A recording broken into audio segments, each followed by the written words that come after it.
Getting consent and acknowledgement from your many stakeholders seems like a fairly straightforward idea until you get around to actually getting the signature. Sometimes getting a signature can be one of the most difficult tasks to complete. Sometimes you actually have to go to the person's home and have them sign a document. We all know there's just not enough time in the day to do that for every consent needed.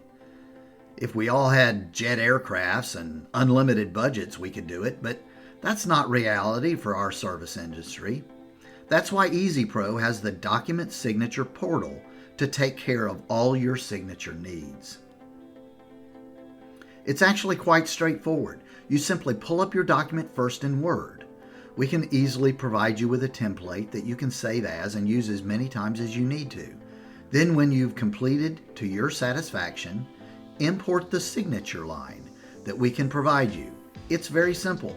You can just pull up the signature line document and copy and paste that line at the bottom of the document you want signed. Once you put that one line in, it can be signed by as many people as you wish. The signature line includes the name of the person signing, their signature, their relationship to the person to whom the document references, and the date. In this example, we have completed a document about Lucinda Ball, which requires a signature. Once we have completed the document, make certain to save as, so the file can be retrieved and you do not alter your original template. So in this example, we save as the file as Lucinda Ball Implementation. So now we're ready to incorporate this document into the EasyPro application. Just simply close the document after you have saved all of the changes. Now go to EasyPro and then to the admin link and then to Human Resources and then click on Configure Agency Document. In the dialog box that pops up, you select the document you created from the file that you saved it in. Just navigate to the folder where you saved it and select that document. After identifying the file, you should now give it a title that is pertinent to the form and that can be easily identified by everyone who will be signing it. We are naming this file Lucinda Ball Implementation. Now you will need to double-click the document table index in order to actually get that number for the document. It will now open the document in the background, and it will find where that table is located on your document. Here it is telling us that the signature table is the 8th table in the document. It is also telling us that cell 1 is where the name is and cell 2 is where the signature is, etc. You want to put the number 8 in the document table index. Now if you want the signature date to include the time as well, be certain to scroll to that option and choose it if that is your preference. Otherwise, it will display the date only.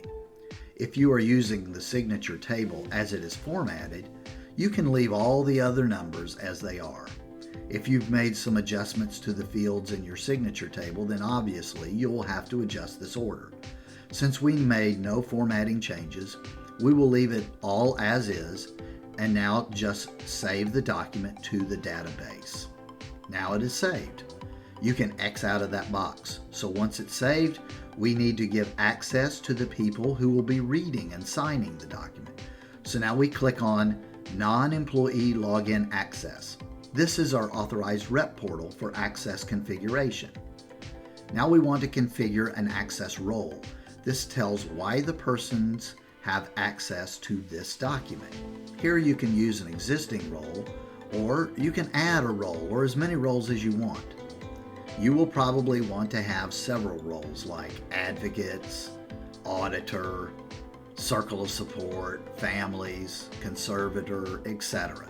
For this demonstration, we will make a new role so you can understand the process.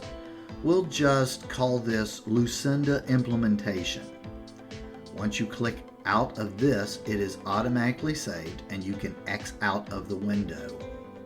There's no need to configure a report access as this is actually a document and not an internal report, so we will not click on that. So now we will click on Configure Document Access.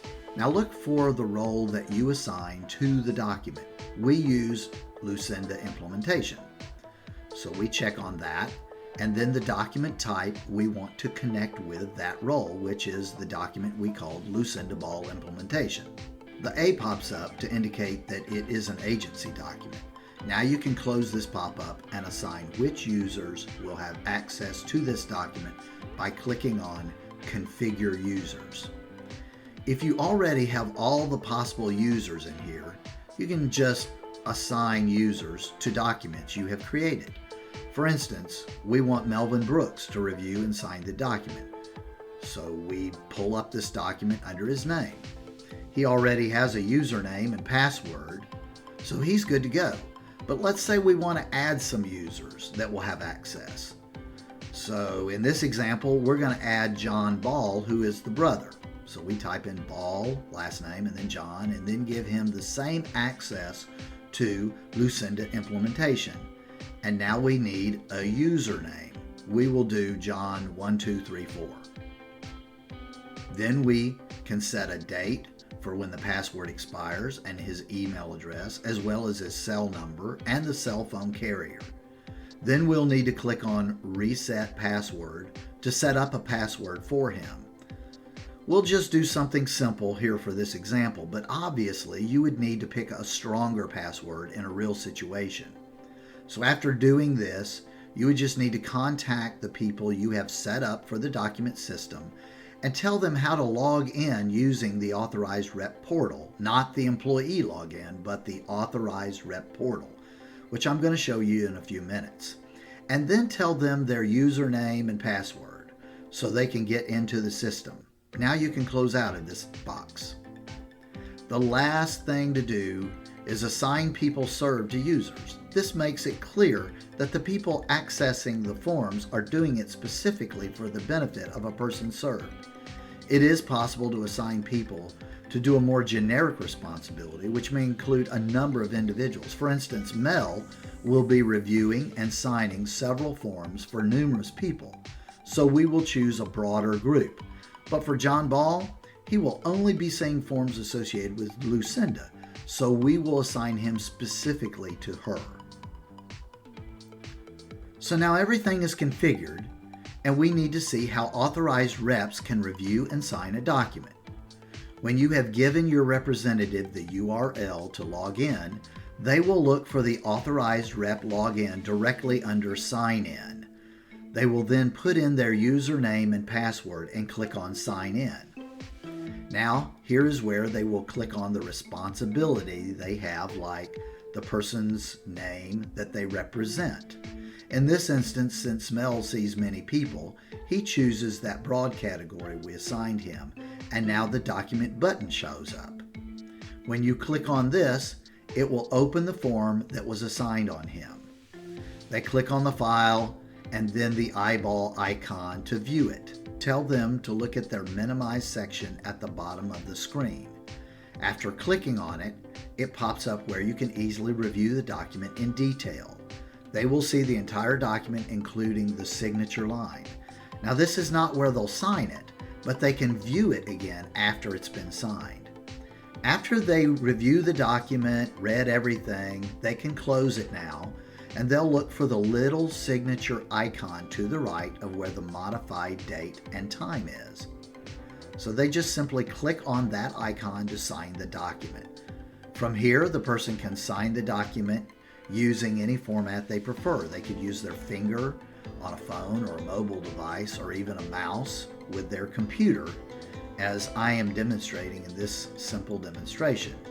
After signing, they should indicate the relationship they have with the person served, and if they're happy with their signature, then they just click Apply.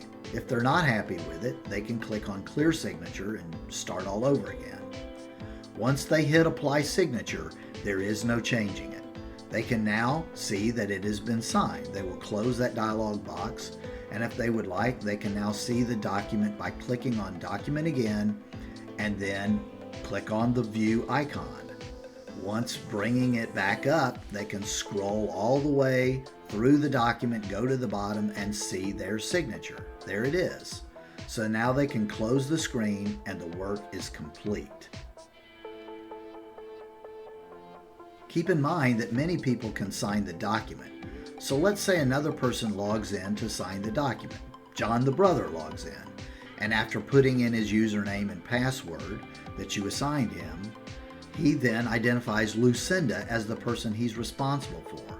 Now he clicks on the Documents menu that pops up, and then the actual document that he is being asked to review and sign. He will view it as Mel did, and when he does, he can see Mel's signature at the bottom. Now he follows the same process of clicking on the signature icon to attach his signature. You may want to remind him that he can also use a stylus on a phone or a tablet if he prefers. Once he's signed and identified himself as the brother, he's ready to apply his signature.